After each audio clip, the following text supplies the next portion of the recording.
The Lyric Theatre will celebrate its centennial in 2012. And as the big milestone approaches, the Southwest Cultural Development Group has plans to restore the building's exterior. The Lyric Theatre's capital fundraising campaign kicked off on Monday at the Swift Current City Council meeting, with a PowerPoint presentation itemizing the planned work on the building and the overall goal of raising $500,000 locally. Innovation Credit Union is the first corporate donor, and CEO Dan Johnson presented the group with a check for $50,000 for the marquee sponsorship. Well, I think sometimes when you look at the arts and culture section of the community, they seem to maybe not get all of the support that some of the larger venues get. So I think it's very important that we step forward and get some momentum going in a very important campaign as the Lyric Theatre has.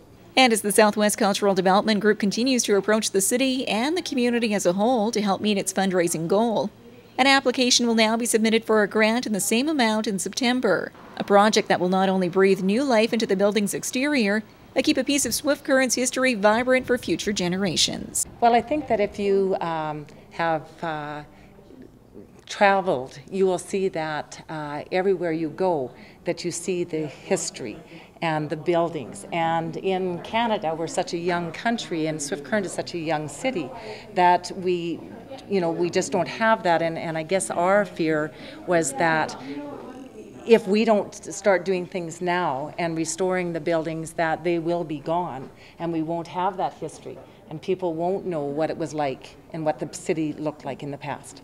Ewer goes on to add that any additional dollars raised above the $500,000 will go towards various upgrades on the Lyric's interior. That at this point in time we are not able to use the upstairs or the downstairs of the Lyric, and so we are hoping that the first thing that we would have to do is we have to make it safe, fire safety wise, and so we would have to put a lot of money into putting sprinklers into the system. And once that happens, then we're still in the process of trying to come up with the master plan as far as how those two spaces could be best utilized by the community. If all goes according to plan with the necessary funding in place, the soft launch on the renovations could start this fall, with the main focus commencing next spring. In recent years, the Lyric Theatre has become a focal point of Swift Current's downtown core, with an array of festivals and other artistic events taking to the stage.